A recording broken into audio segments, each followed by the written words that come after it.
All right, what's up, YouTube? So, figured people would be asking for a deck list and a deck tech on this one. So this is Garrison's Sultai Dredge list that he played this week.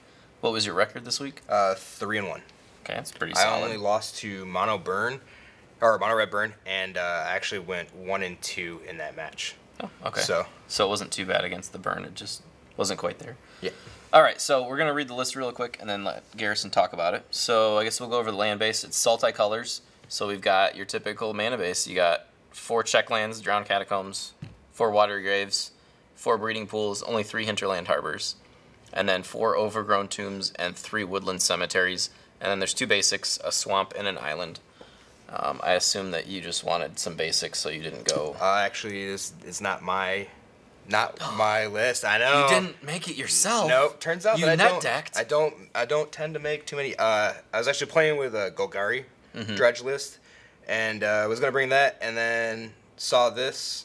This is probably an Ali Antrazi build. It's actually a deck that Ali played. Okay. But it was actually a deck donation by somebody else to his stream. So then he actually did a video because he liked it so much, and he had changed some things because it was a best of 1 deck beginning on Arena, and once he changed a couple of things out of there, it really turned into what seemed like a competitive FNM style dredge list. Cool. All right, so we'll go over the spells in the deck. Looks like we got creatures up top here. So we've got 4 Stitcher Suppliers, 4 Wall of Lost Thoughts, 4 Narcomoebas, and 2 World Shapers. Yep. And then 2 yeah. Multani, Yavimaya's Avatar. So we'll just keep reading the list, I guess. There's 1 Jace, Wielder of Mysteries, 3 Tameo, Collector of Tales, 3 Ashiok, Dream Renders, 3 Spark Harvest, 3 Aid the Fallen, 4 Creeping Chill, and then 3 Bond of Revival. Yep. So for the creature base, we've got Stitcher Suppliers here, obviously to mill yourself when it enters and dies. That wants to mill over Narcomoebas and Creeping Chills for the triggers. And traditionally, like the Multani too. Okay, true. Yep. So you can bring Multani back if he's in your graveyard. you want to target it with the Bond because it's 1 mana less. Yep. So Multani wants to be in the graveyard. These want to be milled into the graveyard, and then you get to cast them for free, basically. And then Wall of Lost Thoughts. Obviously, you're playing that to block early creatures, and it mills yourself 4, which can also trigger the Narcomoebas. Which is very awkward. I think I stopped an opponent when I played Wall of Lost Thoughts. Because they started to mill. They reached their deck, and I had to stop them to tell them, no, I'm going to target myself with this. So. World Shaper. What's this in here for? When it attacks, you may mill the top 3. And then when it dies, you put all lands from your graveyard onto the battlefield tapped. Okay. So I've never read the cards. Yeah, no, it's a 4 mana 3/3 that if it attacks, you just mill over some stuff. Yeah. Yep.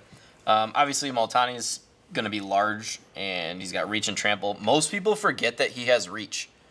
Yeah, so and it's funny because they'll attack with their flyers, and you get to block. Like that it's a free block. Against Josh.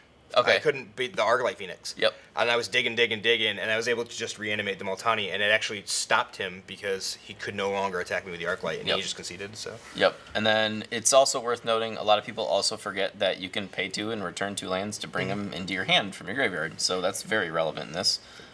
What's the Jace doing? So you actually run a pretty good risk of milling yourself out. So with the Tameo, being able to buy back the Jace, and then you still continue to target yourself with a mill. So it is an alternate win con. Yeah, if you go that late that you run out of cards in your library, Jace is a win. And I did play against an aggro deck tonight, not on camera, unfortunately, but when I won the game, I think there was 6 cards left in my library. Okay, so it was actually, and one of them was Jace. So it could have been relevant. It could have been relevant. Yep. So we have 3 Tameos. What's your main purpose here? It just puts more cards into the graveyard, or if it's a case of like you mill over the Multani and the Bond of Revival, you buy back the Bond to bring the Multani. Yep. Okay. I guess it could also bring back any of these spells. Yeah, had an instance where I bought back Spark Harvest with the Tameo, cast Bond, sacked a wall to get the blocker, forgetting, and then I guess the other thing that I forgot too playing it, like I remembered Multani had reach, because that's been the relevant. Forgot that had trample. But I forgot that had trample. Yeah. Multani is really hard to deal with. Yeah, and he's almost always a 6/6. Yeah. I mean, it's very rare, I guess, that he could be a 5/5 if you reanimate him early, but yeah, he's usually 6 or bigger. Yep. And then we've got 3 Ashioks. So what is Ashiok doing in this Just target deck? yourself. Yep. Mill 4. Yep. And then it does read that each opponent exiles. Well, you exile each opponent's graveyard. So you mill yourself, but you still exile theirs. Yeah, and the hard part is to try to remember milling yourself, the 4 cards, not milling your opponent. So yeah, so most people will reach for their deck when you play them. yeah, and the other thing is typically you would mill your opponent and then exile their graveyard, but in this case you want to separate the interactions. Yep. So, but then it also has I don't think it came up tonight, but the fact that they can't search. Yeah. So. And it is only abilities your opponents control, right? So if you were to like Field of Ruin them, which and it does start. Which you aren't running, but it starts at a healthy 5. Filthy life total. It starts at a filthy life total, yeah. But I mean, at 5 and it only minuses 1. Yeah, you get to use them at a lot. I guess Ashiok is like an it. Yeah, I'm not sure. Yeah. Okay, so then moving on to spells, we have Spark Harvest. So the main interaction here is going to be with Stitcher Supplier, just to mill more. Yeah, if you absolutely have to, like, you can get some value out of World Shaper. Yeah, you can bring your lands back with World Shaper. Or I guess Multani in a pinch, because you can bring him back too. Yep.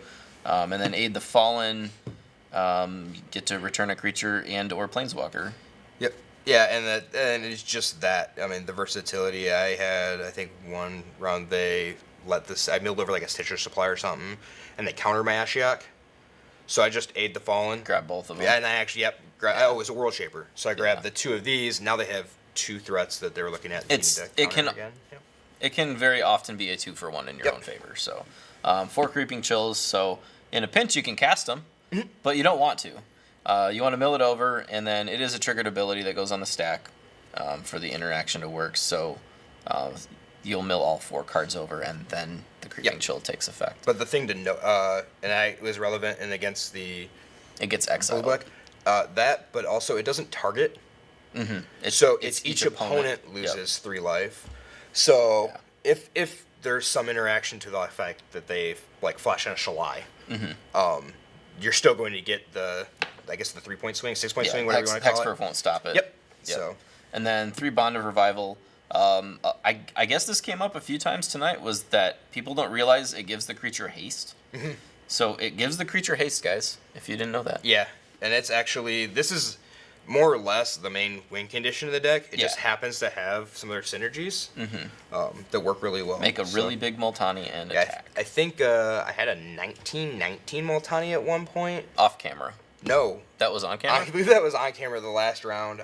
So you had it twice then, because you attacked Ian for like 19. And then at that point, I forgot to count the lands that were on the battlefield, too, when I did that. So, because it does both count... Lands and graveyard. Well, yeah. On play, lands in play and graveyard. And graveyard, so... Yep. So it's kind of like Crackling Drake that everyone misses, too. Yep. How it counts things in exile and graveyard. Yep. All right, so I think that goes over the main deck. Is it 24 lands, I think? I don't know. You have to count it real quick. 1, 2, 3. No, there's 6 lands that would be play sets, but we've got 2 basics. So, 24 lands, it looks like. So we'll go over the sideboard. We've got some one-ofs. 1 Transmogrifying Wand, 1 Chaos Wand, 1 The Immortal Sun, 1 Crucible of Worlds, 1 Meteor Golem, 1 Bolus's Citadel, and then we've got 3 Negates, 4 Thought Erasures, and 2 Chemister's Insights. So let's talk about these 2 first. Why are these here? So the hardest part I found was really like the burn matchup. So I brought in the Chaos Wand. If for some reason you don't hit something that's relevant, I guess, because 1/1s just die to Chain Whirler. Yeah. So hitting the Chaos Wand and being able to do it, I never cast it, never used it. But that was that was the thought process behind that. And again, this is a straight 75 that Ollie was playing, so things are a little bit different there. But then, I mean, any sort of removal too. Playing against you try to hit their removal spell and use it on their own thing. So. Yeah, I didn't bring it in against control, but it's a possibility if they're playing something like the Thought Erasure Duress, those sorts of things, being able to do that and take whatever their relevant spell is. Yep. And then Transmogrifying Wand is just to be able to kill creatures. Yes, and for the most part, like I really thought about that for Mono Red as well because of Steamkin. Mm-hmm. Because that card, and it killed me. Like that was the one card. He had a triple Steamkin opening hand, And I dealt with the first one with like a Spark Harvest, and he already played the second one, and he had played another one immediately. So that was the thought process. Being at 3, and it only just cost 1 to tap it. So 4 mana, remove target Steamkin. That's pretty good. So. And then, so this is kind of an odd one. The Immortal Sun. You've got 7 Planeswalkers in the deck. I guess you playing this against the Super Friends lists. Yeah. And how's your sideboarding look when you're putting this in? Because it obviously turns off a lot of your cards. Yeah, it's kind of awkward, I guess is the best way to put it. But the fact that you can still leave in Jace to draw extra his cards. passive ability. Yeah. That's true. The passive abilities still function. And then the fact that now when you're milling, your Narcomoebas are 2/2 flyers. Okay. And then your Wall of Wall Sluts is a 1/5, and you have a 2/2 Citrus Squire. Gives you a still little more get some power. stuff. Yeah, and there was a couple of games where Narcomoeba was just trying to do work, get in there, and 1 point, like 1 point of damage a turn doesn't seem like much, but 2 points just Different changed. story. Yeah, it's a completely different story at that point. And I suppose you've got a decent number of cards if you were to pull out your Planeswalkers to kind of combat Planeswalkers. Yeah. You've got, negates and thought erasures that would go in nicely. So then we've got, I guess let's talk about like Crucible of Worlds. What's this in here for? I think it's just a get more card. In all reality, I guess if games go really long, you can play lands from your graveyard and then get back Multani a lot. well, yeah, and like the other thing too is just like Crucible of Chemist's Insight. So like and Discard discard the the land, land, play the land back.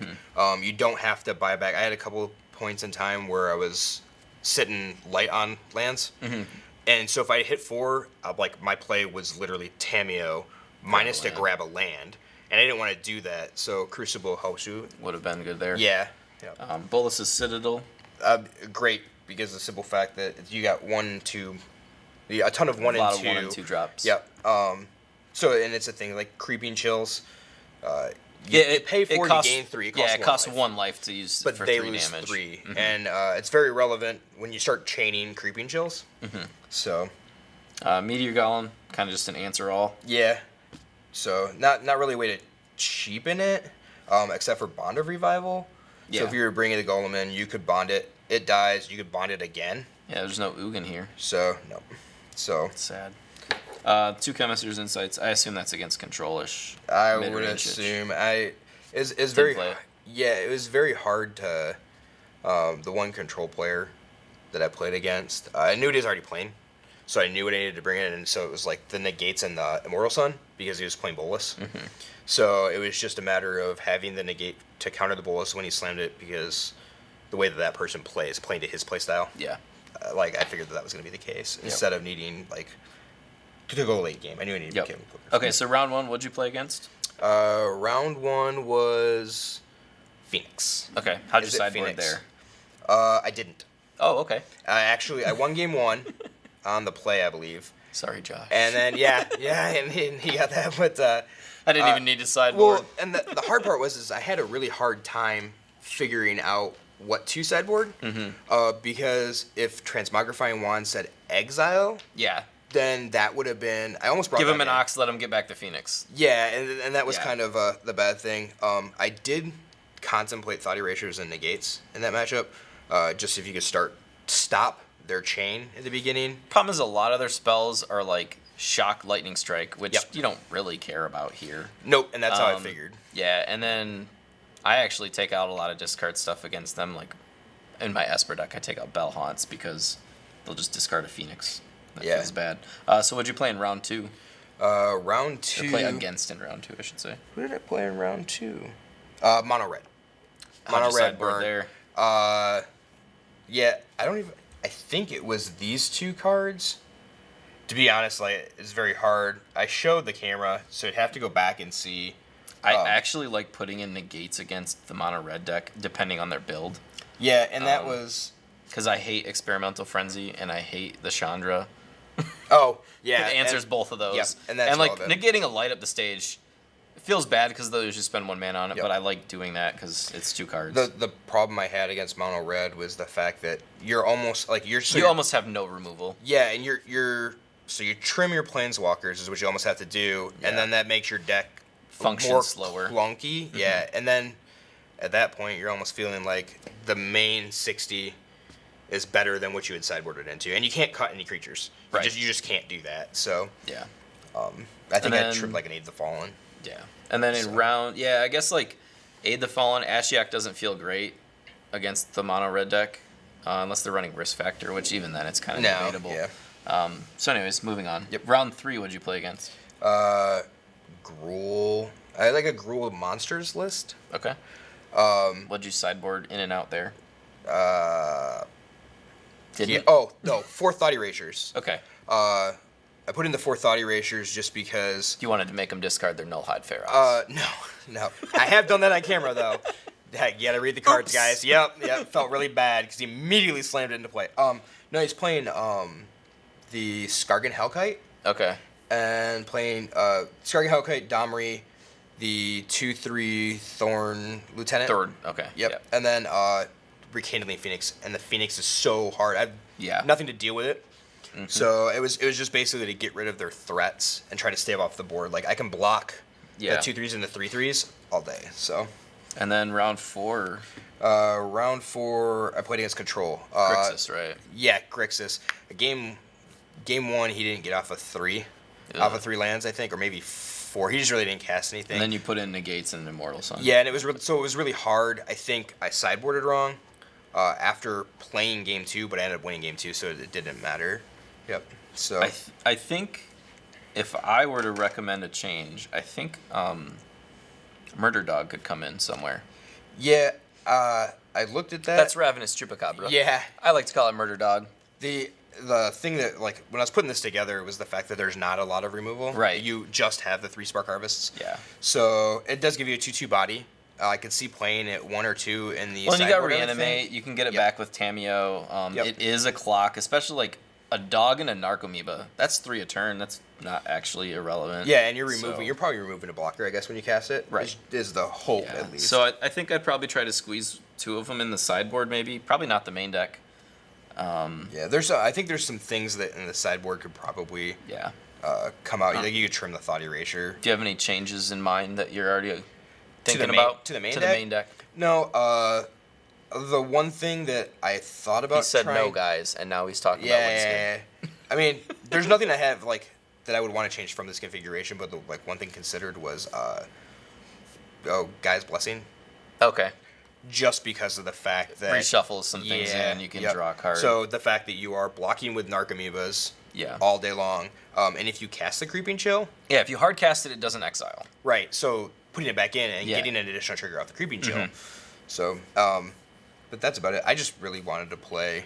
I wanted to play Narcomoeba in Standard. Builder on Narcomoeba. And that was really where it started. And like, I said I was playing a Golgari list. Yes, originally. he started with Golgari and he had Narcomoebas in there, and I was like, well, you have to make it Sultai to hard cast him. He's like, nah. I was playing 4 Paradise Druids, right? Right. So, but like the Narcomoeba and the Creeping Chill, I really wanted to play them in Standard at some Yeah. point. So I started thinking about some things, and then of course the spoiler came out for the late line, and realized that now is kind of the point that you're going to be able to play. So not going to be able to play. I don't think too many of this style of deck here in like. Oh, a just month. from Leyline of the Void. Yeah, because I think it's going to be super relevant with all the other decks that have graveyard Yep. interaction. All right, and then real quick, anything that you'd change in the sideboard? I would probably take the Meteor Golem out. Murder Dog. Yeah, just for the simple fact it costs way too much, and like the Transmogrifying one, because every time I Murder Dog. wanted it, you didn't get enough from it. Is that way Yeah. I felt. I don't know what else you'd put in, but probably like trimming 1 Thought Erasure and going down to 3, just because. I'm okay with 4. Yeah, the hard part was like you draw the 1, and I'd almost like was it Glowspore Shaman? Yeah, but when you surveil the Narcomoeba, it feels great. Yeah, every time I surveilled tonight it was a land. Yeah. So like, I mean, I guess was it. that's fine, but like, Yeah. you're getting 1 off of it, and Yeah. you really want to be churning through your deck. So All right, well, thanks for watching YouTube. He's going to make me say it. I am gonna make you say it. So, if you like the video, hit the thumbs up. Leave a comment below and subscribe to the channel.